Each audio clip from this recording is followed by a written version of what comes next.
नमस्कार दोस्तों, स्वागत है आप सभी का आपके अपने YouTube channel Gangotri GS academy में। मैं गौतम कुमार आप सभी का स्वागत करता हूं। आशा करता हूं कि आप सभी ठीक ठाक होंगे और आपकी तैयारी लगभग समाप्त हो चुकी होगी। आज से कुछ लोगों का एग्ज़ाम भी स्टार्ट होने वाला है। ठीक है, आज से आप लोग एग्ज़ाम दीजिए। इसके अलावे थोड़ा रिवीजन भी करते रहिए, क्योंकि जब तक एग्ज़ाम ख़त्म नहीं होता है तब तक आप लोग का रिवीजन चलता रहता है। आप लोग कुछ ना कुछ तो पढ़ते ही रहते हैं। तो कुछ छात्रों के द्वारा यह बोला गया था कि सर, जब तक एग्ज़ाम नहीं होता है तब तक आप कुछ न कुछ MCQ करवाते रहिए, उससे कुछ न कुछ फ़ायदा ज़रूर होता है। ठीक है, क्योंकि पहले जो एग्ज़ाम हुआ था उसमें बहुत सारा सवाल जो हम बताए थे वहाँ से आया हुआ था। ठीक है, जैसे नवनिश्चयवाद की बात करते हैं या बहुत सारे एग्रीकल्चर से संबंधित जो सवाल था वो भी आया हुआ था। तो वो बोले कि सर, इससे कुछ ना कुछ तो फ़ायदा होता है, ज़्यादा टाइम तो लगता नहीं है, एक बार देख के एग्ज़ाम देने चले जाते हैं तो उससे कुछ ना कुछ दो चार सवाल ठीक हो जाता है, तो हमारे लिए फ़ायदेमंद है।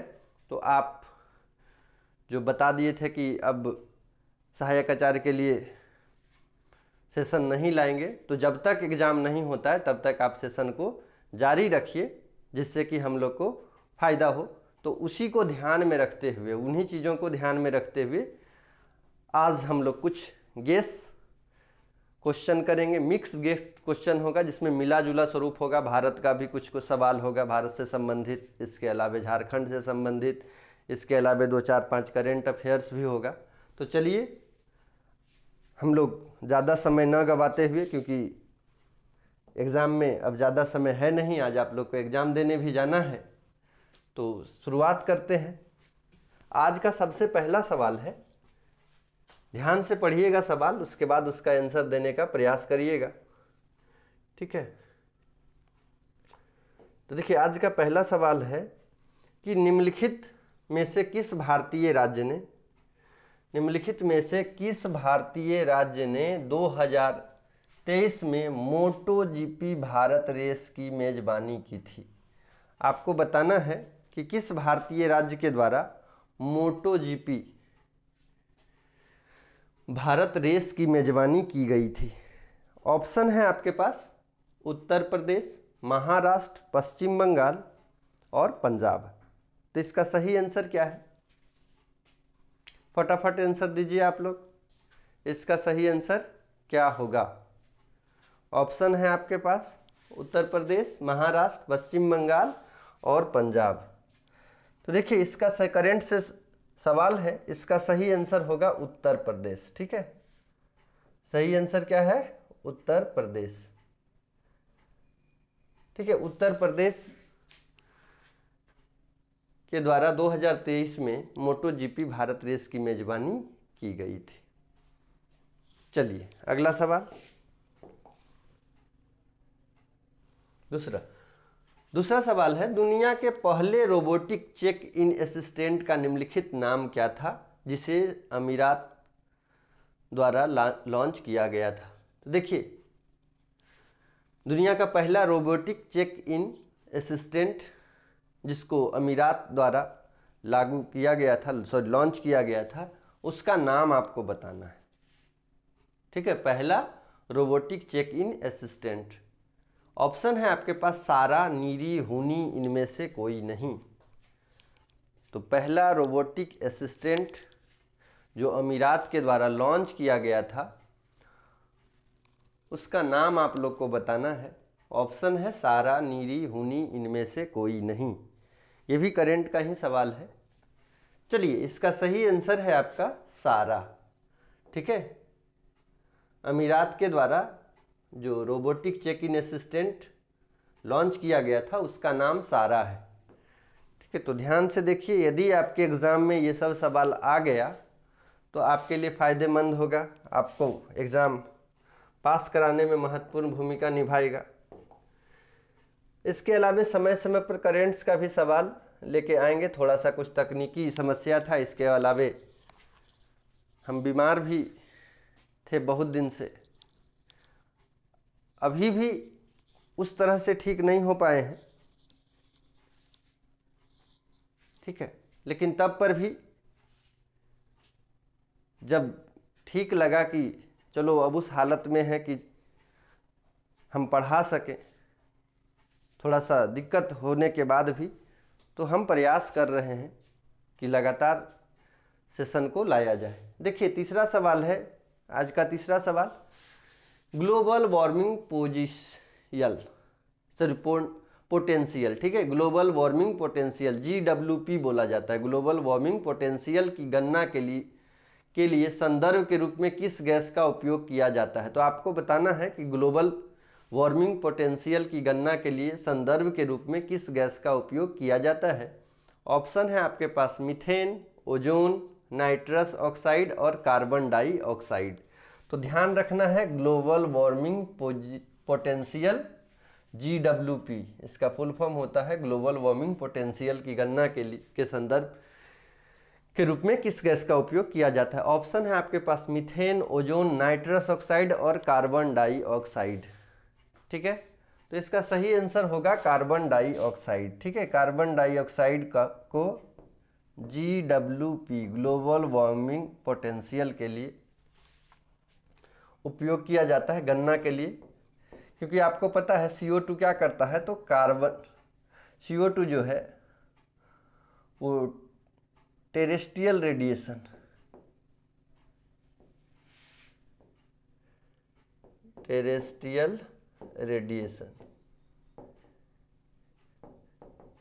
पार्थिव विकिरण बोला जाता है, पार्थिव विकिरण को रोकता है और हीट को एब्जॉर्ब करता है, हीट को एब्जॉर्ब करता है, ठीक है, अवशोषित करता है उष्मा को, उष्मा का अवशोषण करता है, जिसके कारण जो है जैसे जैसे कार्बन की मात्रा बढ़ती है वैसे वैसे जो है ग्लोबल वार्मिंग बढ़ता है, ठीक है। तो इसकी गणना के लिए CO2 का उपयोग किया जाता है, याद रखिएगा। इसके अलावा कार्बन इमिशन को कम करने के लिए ये क्योटो प्रोटोकॉल जो सम्मेलन है वैश्विक स्तर पर उसका किया गया था। तो आपको ये भी सवाल पूछा जा सकता है कि क्योटो प्रोटोकॉल किससे संबंधित है। तो क्योटो प्रोटोकॉल जो है कार्बन इमिशन से संबंधित, कार्बन इमिशन को कम करने से संबंधित है। इसके अलावे CFC के बारे में आप जानते ही हैं कि ओजोन परत को ह्रास करता है, ओजोन परत में कमी लाता है, और इसके लिए मॉन्ट्रियल प्रोटोकॉल है, ठीक है। ओजोन लेयर डिफ्लेशन से बचाने के लिए मॉन्ट्रियल प्रोटोकॉल के बारे में आप लोग जानते होंगे। तो इसका आंसर 3 नंबर का आंसर D है। चलिए अगला सवाल, निम्नलिखित में से कौन सी झारखंड की महिला प्रतियोगी है जिसने 2020 के कौन बनेगा करोड़पति सीजन में 1 करोड़ जीती? ठीक है, आपको बताना है कि ये झारखंड की कौन सी महिला है जो कौन बनेगा करोड़पति 2020 में जो हुआ था उसमें 1 करोड़ का इनाम जीती थी। ऑप्शन है आपके पास संगीता कुमारी, बबीता ताई, नाजिया नसीम, इनमें से कोई नहीं। तो यदि आप न्यूज़ वगैरह ठीक ठाक पढ़े होंगे तो ये सभी न्यूज़ वगैरह पर थोड़ा सा भी नज़र यदि रहता होगा, ठीक है, धुंधला धुंधला भी नज़र आप उस पर रखते होंगे तो इस क्वेश्चन का आंसर दे पाएंगे। इसके अलावे यदि आप टीवी देखते होंगे कभी कभी, जब कौन बनेगा करोड़पति तो लगभग सभी के घरों में कौन बनेगा करोड़पति चलता है, ठीक है, मेरे यहाँ भी चलते रहता है। तो चलिए, हम देख नहीं पाते हैं लेकिन कम से कम पढ़ते भी रहते हैं या कुछ काम भी करते रहते हैं तो आवाज़ तो आते रहता है। तो याद रखिएगा, पढ़ाई करने का अलग अलग तरीका होता है, ठीक है। कुछ लोग ऐसे होते हैं कि सिर्फ बैठे रहेंगे, उससे एकदम बैठ के रहें उससे पढ़ रहे हैं। कुछ लोग हैं रास्ते में आते जाते हैं तो कुछ नया इन्फॉर्मेशन है उससे भी बहुत सारा ज्ञान प्राप्त कर लेते हैं। इसके अलावा दोस्तों के साथ डिस्कशन से भी बहुत सारा न्यूज़, बहुत सारा बातें आपके सामने आती है। तो इसका सही आंसर होगा नाजिया नसीम, ठीक है। क्वेश्चन नंबर 4 का सही आंसर है नाजिया नसीम। ठीक है, नाजिया नसीम जो है ये 2020 में 1 करोड़ जीती थी, झारखंड की महिला प्रतियोगी थी। ठीक है, चलिए अगला सवाल। 2023 में साहित्य और शिक्षा के लिए झारखंड से पद्मश्री पुरस्कार किसे मिला? आपको बताना है साहित्य एवं शिक्षा के लिए 2023 में झारखंड से किन्हें पद्मश्री पुरस्कार मिला है। ऑप्शन है आपके पास डॉक्टर जामुन सिंह मोय, श्री भिकू रामजी इदाते, श्री लक्ष्मण सिंह और धी गुरुवरन सिंह। तो सही आंसर बताइए। इसका सही आंसर है डॉक्टर जामुन सिंह मोय। ठीक है, डॉक्टर जामुन सिंह मोय। डॉक्टर जामुन सिंह मोय को 2023 में साहित्य और शिक्षा के लिए झारखंड से पद्मश्री मिला है। चलिए अगला सवाल।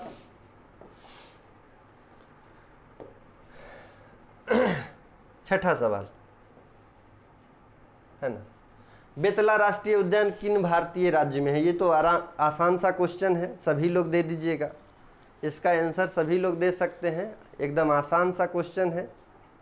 चलिए, बेतला राष्ट्रीय उद्यान किस भारतीय राज्य में स्थित है? ऑप्शन है राजस्थान, झारखंड, मध्य प्रदेश, गुजरात, है ना। तो झारखंड,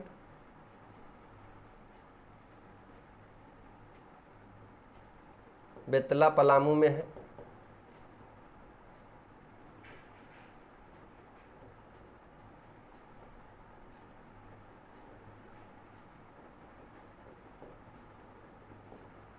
ठीक है, झारखंड के पलामू में है बेतला। बाघ के लिए अभ्यारण्य है। ठीक है, बाघ के लिए उद्यान है। चलिए, और इसमें जो याद रखिएगा बेतला ये पलामू में है और इसमें बाघों की संख्या 4 बोली जा रही है। ठीक है, बाघों की गणना भी होती है। तो इसमें जो है, इसके अलावा 1973 में बाघ परियोजना भी शुरू किया गया था। ठीक है, तो अभी जो है संख्या इसकी 4 हो गई है, बाघों की संख्या 4 बताई जा रही है। ठीक है, चलिए अगला सवाल।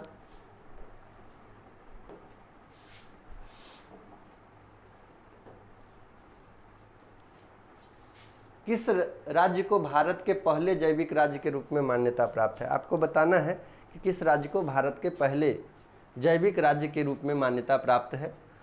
ऑप्शन है आपके पास सिक्किम, हिमाचल प्रदेश, केरल, अरुणाचल प्रदेश। तो ये भी करेंट का ही सवाल है, करेंट से जुड़ा हुआ, भूगोल से संबंधित सवाल। तो आप लोग जानते हैं कि झारखंड ये भारत का एकमात्र ऐसा राज्य जो पूर्णतः जैविक राज्य घोषित किया गया है, वो है सिक्किम। सिक्किम।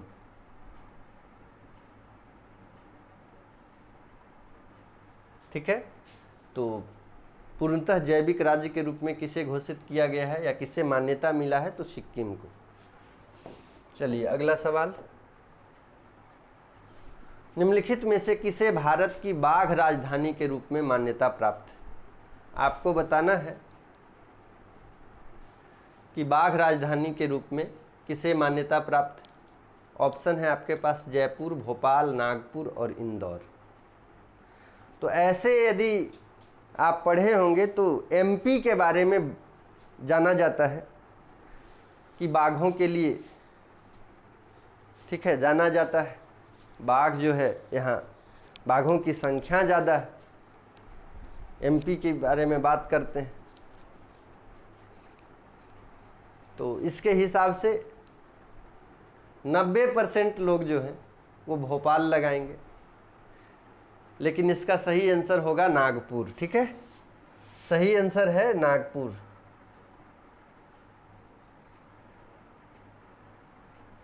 नागपुर को बाघ की राजधानी के रूप में मान्यता प्राप्त है। ठीक है, तो बाघ की राजधानी के रूप में मान्यता प्राप्त किसे है? नागपुर को। देखिए, मेरा उद्देश्य ये भी है कि जब आप सेशन कर रहे हैं उसी समय याद हो। ठीक है, इसीलिए कुछ उदाहरण के द्वारा या कुछ ट्रिक के माध्यम से आपको बताने का प्रयास रहता है कि जब ये ऐसा सवाल आपके एग्जाम में आ जाए तो वो आप कर पाएँ। तो याद रखिएगा, बाघ राजधानी के रूप में नागपुर को मान्यता प्राप्त है। चलिए अगला सवाल, कंचनजंगा राष्ट्रीय उद्यान निम्नलिखित में से किस राज्य में स्थित है? देखिए, कंचनजंगा राष्ट्रीय उद्यान आपसे पूछा जा रहा है, कंचनजंगा राष्ट्रीय उद्यान किस राज्य में है? अब देखिए, कंचनजंगा के बारे में आप लोग यदि जानते होंगे तो भारत में स्थित हिमालय की सबसे ऊंची चोटी, हिमालय की सबसे ऊंची चोटी, ठीक है, कंचनजंगा। ये कहाँ पे है? तो सिक्किम में, ठीक है। तो ये क्वेश्चन भी यदि याद रहेगा तो भी आप इससे कर पाइएगा, ठीक है। आसान सा सवाल है। कंचनजंगा राष्ट्रीय उद्यान सिक्किम में, ठीक है, कंचनजंगा राष्ट्रीय उद्यान सिक्किम में है।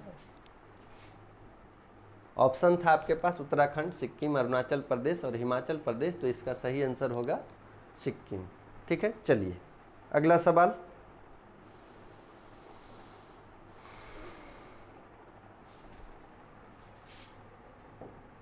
बहुत प्यारा सा सवाल है झारखंड का। निम्नलिखित में से कौन सी झारखंड में पहाड़ी श्रृंखलाएं हैं? आपको बताना है झारखंड में कौन सी पहाड़ी श्रृंखलाएं हैं।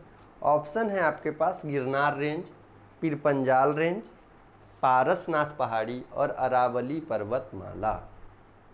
तो चलिए इसका सही आंसर दीजिए।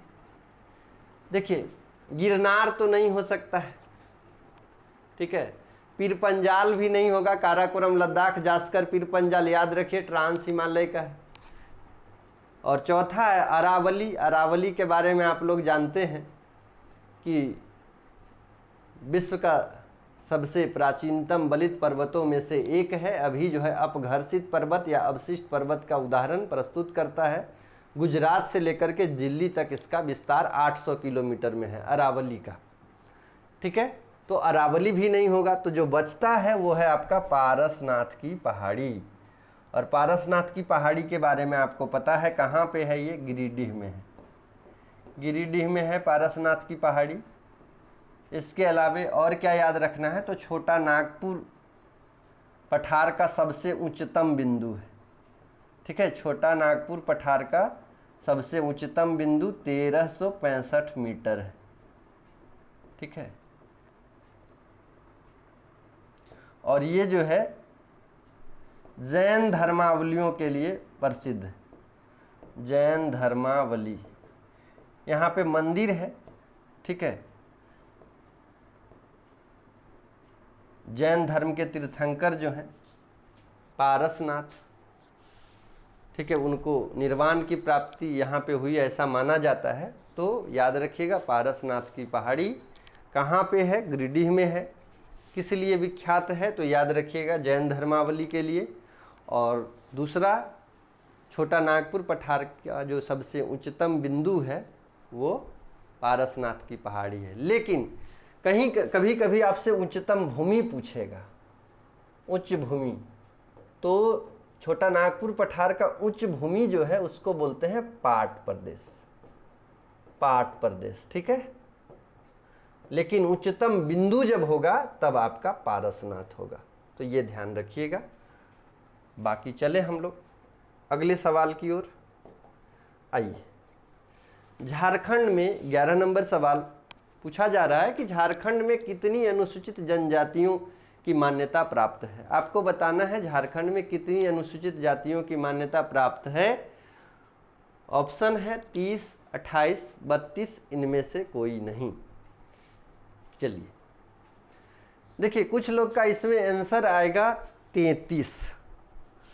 जो सही चीज़ है वो भी हम आपको बता दे रहे हैं, मतलब जो आप लोग गलत करिएगा उसको। कुछ लोगों का आएगा 33, ठीक है।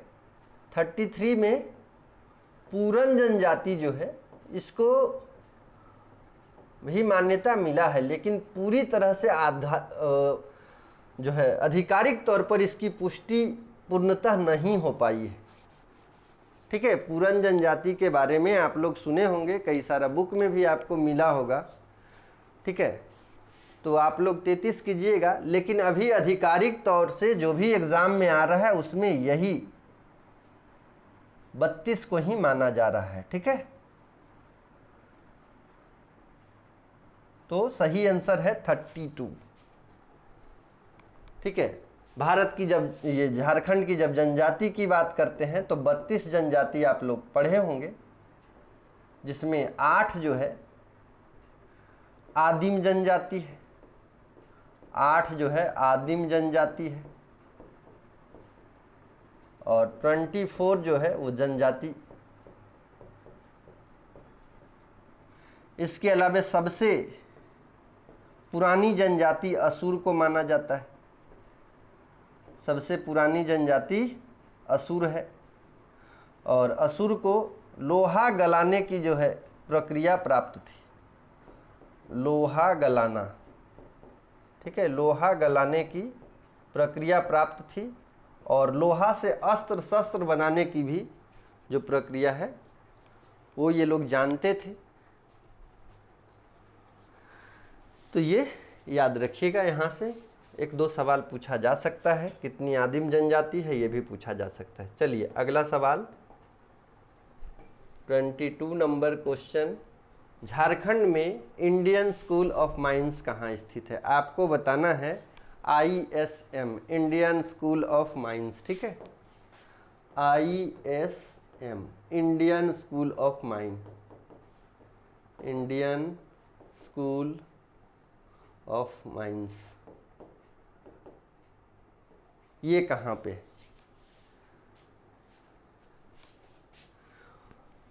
ऑप्शन है धनबाद, रांची, जमशेदपुर, बोकारो। देखिए ऑप्शन को, धनबाद, रांची, जमशेदपुर, बोकारो। सही आंसर है धनबाद। और ISM को IIT का भी दर्जा मिला है, तो ये भी कभी कभी सवाल पूछता है, तो ध्यान दीजिएगा ISM जो है धनबाद में है। ठीक है, ISM धनबाद में है। अगला सवाल झारखंड से, झारखंड का कुल भौगोलिक क्षेत्रफल, टोटल एरिया आपको बताना है, टोटल जियोग्राफिकल एरिया। ठीक है, total geographical area, total geographical area आप लोग जानते होंगे 79,714 स्क्वायर किलोमीटर। ठीक है, झारखंड का कुल एरिया जो है 79,714 किलोमीटर, तो ए सही आंसर है। ये जो है 79,714 किलोमीटर भारत का कितना है? 2.42%। ठीक है, ये भी सवाल पूछा गया है, तो याद रखिएगा 79,714 झारखंड का कुल भौगोलिक क्षेत्रफल है, भारत का कुल कितना है?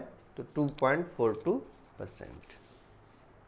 इसमें आसानी से याद ये रख सकते हैं कि भारत का जो क्षेत्रफल है, ठीक है, देश का जो क्षेत्रफल है ये 32,87,263 स्क्वायर किलोमीटर है, और ये जो है संपूर्ण विश्व का 2.42%। ये भी है, भारत भी संपूर्ण पृथ्वी का 2.42% है, और झारखंड भी 2.42% है। तो इंटरलिंक करके आप इसको याद रख सकते हैं। चलिए अगला सवाल, निम्नलिखित में से कौन सा दक्षिण अफ्रीका के लिए अद्वितीय नस्लीय भेदभाव की प्रणाली को संदर्भित करता है? ठीक है, निम्नलिखित में से कौन सा दक्षिण अफ्रीका के लिए अद्वितीय नस्लीय भेदभाव की प्रणाली को संदर्भित करता है? ऑप्शन है आपके पास रंग भेद, कार्पे डिम, चेतावनी, अनंतकाल। चलिए बताना है आपको, नस्लीय भेदभाव को संदर्भित कौन करता है? ठीक है, नस्लीय भेदभाव को संदर्भित कौन करता है? चलिए, इसका सही आंसर है रंग भेद। सही आंसर है रंग भेद। ठीक है, और काला गोरा ये सब पढ़े होंगे। भारतीय लोग भी काले हैं, अफ्रीकन भी काले हैं, दास व्यापार अफ्रीका से होता था, ये सभी आप लोग हिस्ट्री में पढ़े होंगे। तो रंग भेद, मूवी भी, कुछ मूवी में भी ऐसा दिखाया गया है ना। भारत का रहने वाला हूँ, भारत का गीत सुनाता हूँ, है प्रीत जहाँ की रीत। ठीक है, ये सब गाना भी आप लोग सुने होंगे। इसके अलावा मर्द मूवी में भी काला गोरा वाला भेदभाव दिखाया गया है। तो कई सारे मूवी में भी आप लोग देखे होंगे, कई सारे पुस्तक में भी आप लोग पढ़े होंगे। तो याद रखिएगा, रंग भेद। इसके अलावा आइए, निम्नलिखित में से किस देश की सीमा बेल्जियम से लगती है? आपको बताना है, वर्ल्ड मैप से सवाल पूछा गया है। ठीक है, कि किस देश की सीमा बेल्जियम से लगती है?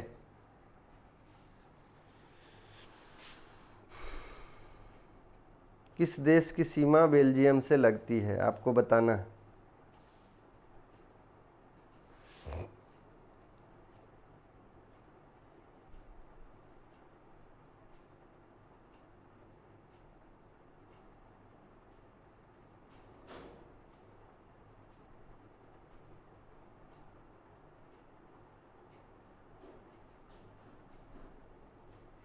चलिए, इसका सही आंसर है, ऑप्शन आपके पास था यूनाइटेड किंगडम, स्पेन, लग्जमबर्ग और मिस्र। तो इसका सही आंसर है लग्जमबर्ग, लग्जमबर्ग। इसके अलावा बेल्जियम, बेल्जियम की राजधानी ब्रुसेल्स है, ब्रुसेल्स, याद रखिएगा। तो कभी कभी राजधानी से भी सवाल पूछा जाता है। इसके अलावा लैंडलॉक स्टेट से भी सवाल पूछा जाता है, स्थलरुद्ध देश, स्थलरुद्ध देश, स्थलरुद्ध देश। ठीक है, लैंडलॉक स्टेट से भी सवाल पूछा जाता है। तो यहाँ पे पूछा गया था कि बेल्जियम की सीमा किस देश से मिलती है, तो वो लग्जमबर्ग है, और बेल्जियम की राजधानी ब्रुसेल्स, बेल्जियम की राजधानी ब्रुसेल्स। चलिए, इसके अलावा आप लोग से गुजारिश है कि यदि आपको भूगोल से संबंधित कोई पीडीएफ चाहिए, ठीक है, पीडीएफ,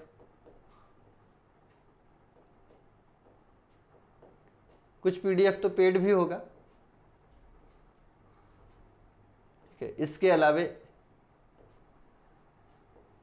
कुछ पीडीएफ फ्री भी होगा, जैसे यूजीसी नेट, जेट, टेट, है ना, टीजीटी, पीजीटी से संबंधित यदि पीडीएफ चाहिए तो आप इस नंबर पे व्हाट्सएप कर सकते हैं। ठीक है, इसके अलावा व्हाट्सएप कीजिएगा, अपना नाम बताइएगा, तो आपसे तुरंत प्रभाव से इस पर मैसेज आपको मिलेगा। इसके अलावा Gangotri GS academy, Gangotri GS academy का टेलीग्राम चैनल है, टेलीग्राम, इस पर भी आप ऐड हो सकते हैं। यहाँ पे भी पीडीएफ और इन्फॉर्मेशन आपको मिलेगा, इसको सब्सक्राइब कर लीजिएगा। इसके अलावा यूट्यूब चैनल भी है हमारा, गंगोत्री जीएस एकेडमी के नाम से। यदि आपको सेशन ठीक लगता है, ठीक है, तो ज़्यादा से ज़्यादा आप लाइक करिए, वीडियो को शेयर करिए और चैनल को सब्सक्राइब करिए, और अपने दोस्तों को भी बताइए, ठीक है, जिससे उनको भी आने वाले प्रतियोगी परीक्षाओं का लाभ मिल सके, नए नए सेशन का लाभ मिल सके, और बेहतर से बेहतर, बेहतरीन से बेहतरीन क्लासेस आपको देने का मेरा प्रयास रहेगा। अभी तो शुरुआती दौर है, ठीक है, कुछ तकनीकी खराबी है, ऐसा नहीं बोल रहे हैं कि पूरी तरह से परिपूर्ण कोई होता है, कुछ तकनीकी समस्या है, इसके चलते लाइव अभी नहीं आ रहे हैं। ठीक है, तो अभी जिस तरह से भी हो रहा है सेशन आपके सामने लाने का प्रयास कर रहे हैं। आने वाले दिनों में लाइव भी आएंगे। ठीक है, तो यदि आपको ज़रूरत है इन सभी चीज़ों को तो आप हमसे जुड़ सकते हैं, क्योंकि अभी देखिए झारखंड में बहुत सारा परीक्षा होने वाला है, हाई स्कूल भी आने वाला है, ऐसा पता चला है। ठीक है, इसके अलावा टीजीटी भी आने वाला है, जीपीएससी भी आने वाला है। तो इन सभी की तैयारी यदि आप करते हैं तो आप हमसे जुड़ सकते हैं, और भूगोल से संबंधित, भूगोल विषय से संबंधित कोई भी समस्या हो तो उसको हम सही कर सकते हैं। ठीक है, उसका निदान हम आपको दे सकते हैं।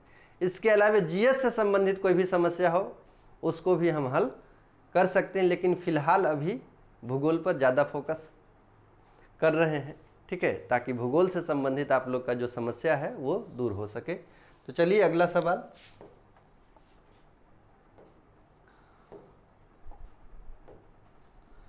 यूरोप के निम्नलिखित में से किस देश को धार्मिक और जातीय पहचान के आधार पर राजनीतिक झगड़ों के कारण विघटन का सामना करना पड़ा है? ध्यान से पढ़िएगा क्वेश्चन को। देखिए, कभी कभी ज़्यादा लिख करके आपको दिग्भ्रमित करने का प्रयास किया जाएगा, तो आप ध्यान से पढ़िएगा कि उसका भाव क्या है। यूरोप के निम्नलिखित में से किस देश को धार्मिक और जातीय पहचान के आधार पर राजनीतिक झगड़ों के कारण विघटन का सामना करना पड़ा है? ठीक है, ऑप्शन है आपके पास Spain, Yugoslavia, United Kingdom, France. कहने का मतलब है कि यूरोप के कौन सा देश है जिसको धार्मिक और जातीय पहचान के आधार पर, ठीक है, और धार्मिक और जातीय पहचान के आधार पर झगड़ा का सामना करना पड़ा है और इसके कारण उसका विघटन हुआ है। ठीक है, इतना समझिएगा। ऑप्शन है Spain, Yugoslavia, United Kingdom, France. तो यूगोस्लाविया, यूगोस्लाविया। वैश्विक स्तर पे धर्म एक बड़ा मसला रहा है, भाषा एक बड़ा मसला रहा है। भाषा और धर्म से लोग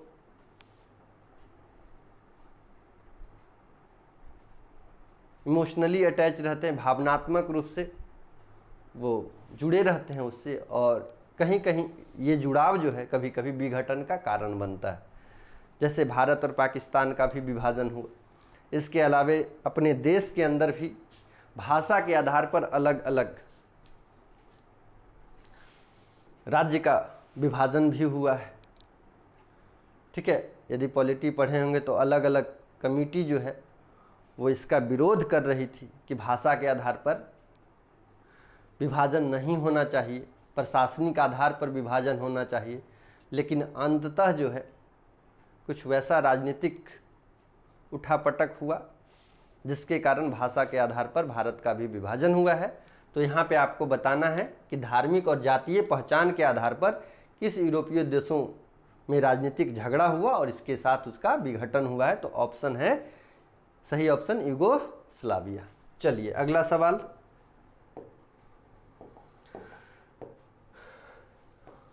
एटीन नंबर क्वेश्चन, 18 नंबर सवाल है। निम्नलिखित में से किस देश में सार्वजनिक जीवन में महिलाओं की भागीदारी अधिक है?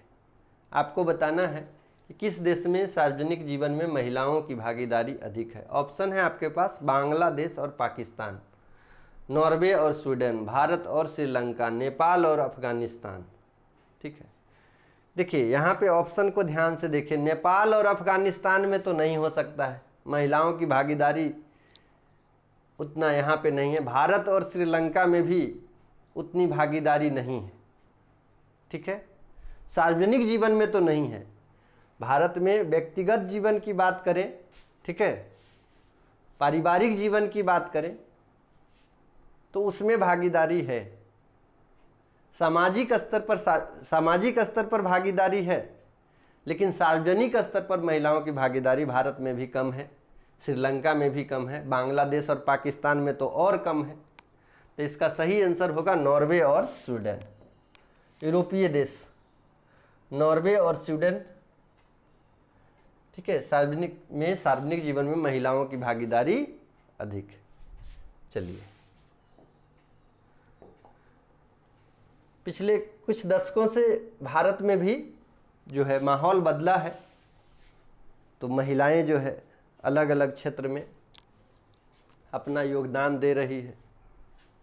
ठीक है, बहुत सारा अंधविश्वास भी भारत में था, तो कई समाज सुधारकों ने उसको दूर करने का प्रयास किया, ठीक है। और अभी जो है तरक्की के मार्ग पर, विकास के मार्ग पर भारत प्रशस्त हुआ है, जिसमें महिलाओं की भागीदारी भी सुनिश्चित की गई है और लगातार वो अपना योगदान इसमें दे रही हैं, ठीक है। चलिए अगला सवाल, निम्नलिखित में से किसने पहली भारतीय जूट मिल की स्थापना की? आपको बताना है पहली भारतीय मिल, पहली भारतीय जूट मिल।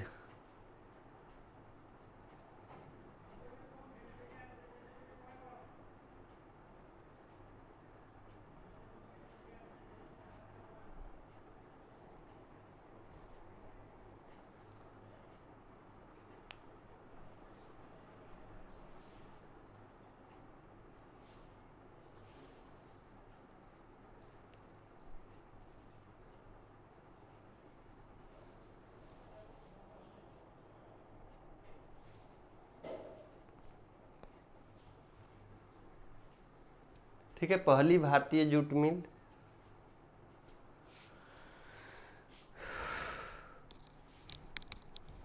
तो इसका सही आंसर है सेठ हुकुम चंद, सेठ हुकुम चंद, ठीक है।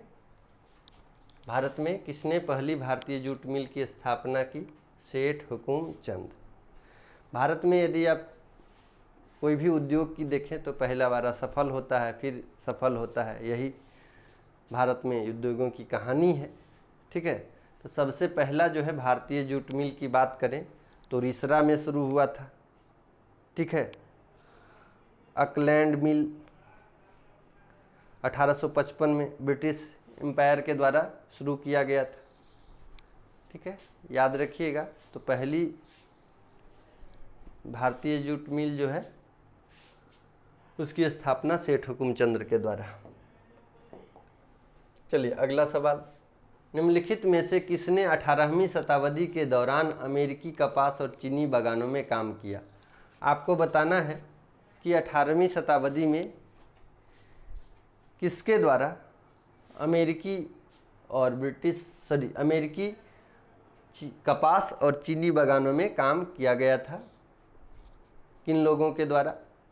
ऑप्शन ए है अफ्रीका में पकड़े हुए गुलाम, यूरोप से आए प्रवासी, रेड इंडियंस, इनमें से कोई नहीं, ठीक है। कुछ लोग का ऑप्शन इसमें रेड इंडियंस भी आएगा, ठीक है, क्योंकि जो अमेरिका है, अमेरिका में रेड इंडियंस का निवास भी मिलता है। लेकिन याद रखिएगा यहाँ कपास और चीनी बागान में 18वीं शताब्दी के दौरान काम करने का जो श्रेय है वो अफ्रीका में पकड़े हुए गुलाम, ठीक है, अफ्रीका में पकड़े हुए गुलाम इसका सही आंसर होगा। अभी आपको बताए थे कि दास व्यापार होता था, ठीक है, जो भी स्थल जीत लिया जाता था, जो भी देश जीत लिया जाता था वो गुलाम बन जाता था, वहाँ से लोगों को पकड़ के दूसरे जगह बेचा जाता था। और अफ्रीका इसका दंश झेला है और भारत भी इसका दंश झेला है। तो भारत और अफ्रीका के बीच जो है भावनात्मक लगाव देखने को मिलता है। ये आपके प्रधानमंत्री जब वहाँ पे जाते हैं उनके साथ जो भी द्विपक्षीय समझौता करते हैं उस पर भी दिखता है।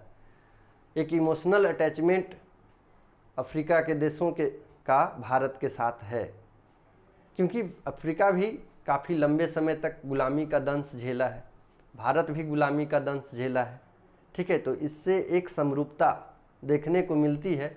और आपको पता है जब लोगों की समस्याएं समान होती है तो उसमें एकजुटता हो जाती है, जब समस्याएं अलग अलग होती है तो उसमें एकजुटता नहीं हो पाती है। लेकिन जब समस्या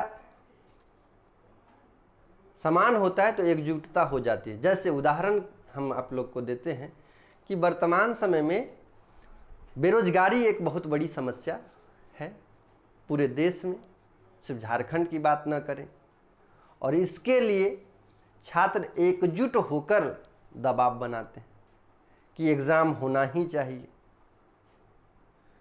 कई बार आप लोग ने देखा है कि शांतिपूर्ण धरना प्रदर्शन भी हुआ, ट्विटर अभियान भी आप लोगों ने चलाया, उसका कुछ ना कुछ परिणाम अवश्य मिला है।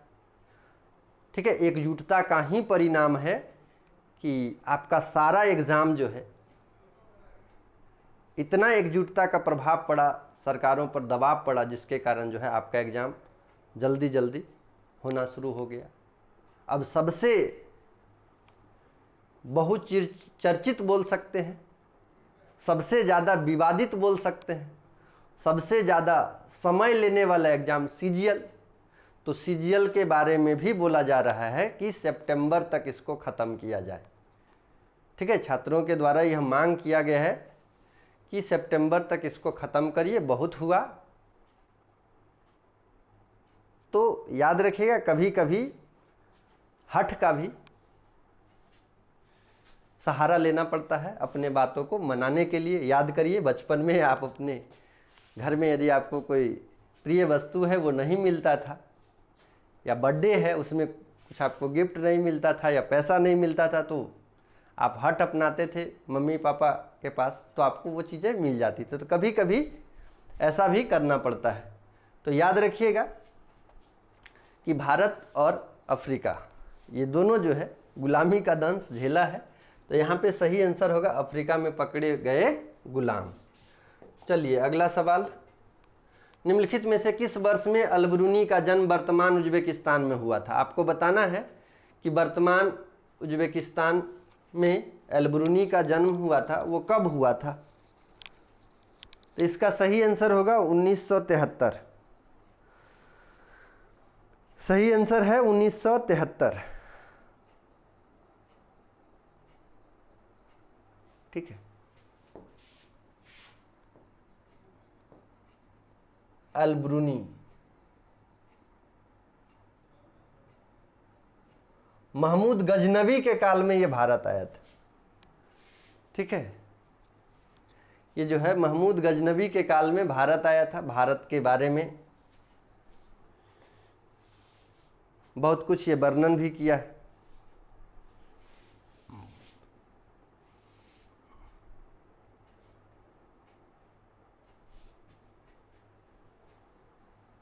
तो इसका सही आंसर होगा 973। इसके अलावा निम्नलिखित में से कौन आईने अकबरी का लेखक है? आईने अकबरी का लेखक आपको बताना है अबुल फजल।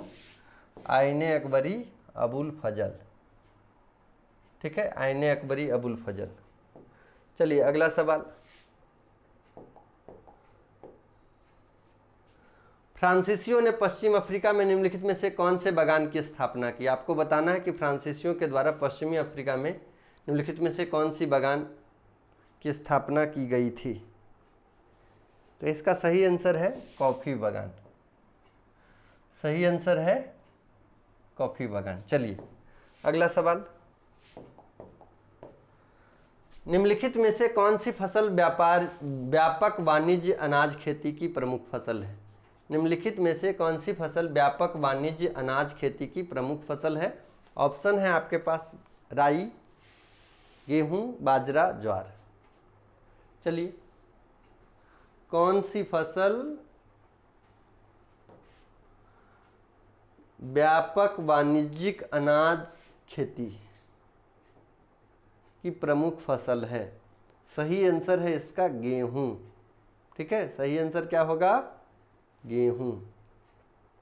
कभी कभी भारत के संदर्भ में भी पूछेगा कि कौन सा राज्य है जहां गेहूं जो है वाणिज्यिक फसल के रूप में उगाया जाता है, तो याद रखिएगा पंजाब। ठीक है, पंजाब में गेहूं जो है वाणिज्यिक फसल के रूप में उगाया जाता है। चलिए अगला सवाल है,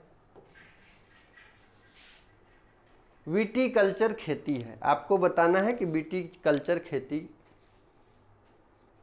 कौन सी खेती को कहा जाता है? ऑप्शन है गेहूं उगाना और उसकी कटाई करना, चावल उगाना और उसकी कटाई करना, अंगूर उगाना और उसकी कटाई करना, मूंगफली उगाना और उसकी कटाई करना। तो इसका सही आंसर है अंगूर उगाना और उसकी कटाई करना। व्यापारिक स्तर पर अंगूर की खेती को विटीकल्चर कहा जाता है। तो विटीकल्चर का मतलब अंगूर उगाना और उसकी कटाई करना। ठीक है, अंगूरों की व्यापारिक या व्यावसायिक खेती को विटीकल्चर कहा जाता है। चलिए अगला सवाल, और आज का लास्ट सवाल। आपको पता है 25 क्वेश्चन हम करते हैं और आगे 25 और क्वेश्चन है, उसको नेक्स्ट सेशन में हम लोग करेंगे। ठीक है, निम्नलिखित में से किस देश में सहकारी खेती सबसे सफल प्रयोग था? आपको बताना है कि किस देश में सहकारी खेती सबसे सफल प्रयोग था। क्योंकि देखिए ज़्यादा लंबा वीडियो होने से भी, ज़्यादा लंबा सेशन होने से भी लोग नज़रअंदाज करते हैं, आपको देखने में मज़ा नहीं आएगा। क्योंकि जब हम क्वेश्चन करा रहे हैं तो कुछ उससे संबंधित बात भी करते हैं, तो लगता है कि ज़्यादा समय लग गया है और कम क्वेश्चन हो रहा है, इतना ज़्यादा लंबा वीडियो हो गया है, तो नहीं देखते हैं लोग, है ना, या उसको नज़रअंदाज करते हैं, स्किप करके देखते हैं। तो उससे अच्छा छोटा छोटा ही सेशन बनाया जाए। तो आइए अंतिम सवाल आज का, निम्नलिखित में से किस देश में सहकारी खेती सबसे सफल प्रयोग था? चीन, भारत, तुर्की, डेनमार्क। तो इसका सही आंसर होगा डेनमार्क। ठीक है, सही आंसर है डेनमार्क। देखिए ग्रीनलैंड जो है सबसे बड़ा द्वीप माना जाता है, सबसे बड़ा द्वीप जो है ग्रीनलैंड है, और ग्रीनलैंड का जो संचालन है वो डेनमार्क के द्वारा होता है। ठीक है, यूरोप के अंदर आता है ग्रीनलैंड, लेकिन ग्रीनलैंड पर जो शासन है वो डेनमार्क के द्वारा चलाया जाता है। ठीक है, तो आज के लिए इतना दोस्तों, और उससे अंत में आपसे गुजारिश है कि यदि आप इस चैनल पे नए हैं तो इसको सब्सक्राइब करें, दोस्तों में शेयर करें, जिससे कि बेहतर से बेहतर, बेहतरीन से बेहतरीन सेशन आपको मिले। इसके अलावे यदि आप बीपीएससी ट्री देना की इच्छा बना रहे हैं, ठीक है, बीपीएससी ट्री का यदि आप इच्छा रखते हैं, अभी बीपीएससी एस्टेट भी होने वाला है, हो चुका है, सॉरी एस्टेट हुआ है। ठीक है, इसके अलावा बीपीएससी ट्री का एग्ज़ाम शायद जुलाई में होने वाला है। तो इससे भी संबंधित बीपीएससी ट्री एग्ज़ाम से संबंधित भी क्वेश्चन आंसर आपको इस चैनल से कुछ दिनों में मिलेगा। ठीक है, आज या कल में इससे संबंधित भी वीडियो आपको मिलेगा, और इसमें मेरा प्रयास रहेगा कि भूगोल के अलावे और भी जो सब्जेक्ट है उसका भी एमसीक्यू कराएं। तो चलिए आज के लिए इतना ही, मिलते हैं नए सेशन में। तब तक आप लोग अपना स्वास्थ्य का ख्याल रखें, अपने एग्ज़ाम को बेहतर तरीके से दें। आप सभी को आज के एग्ज़ाम की शुभकामनाएं। Best of luck.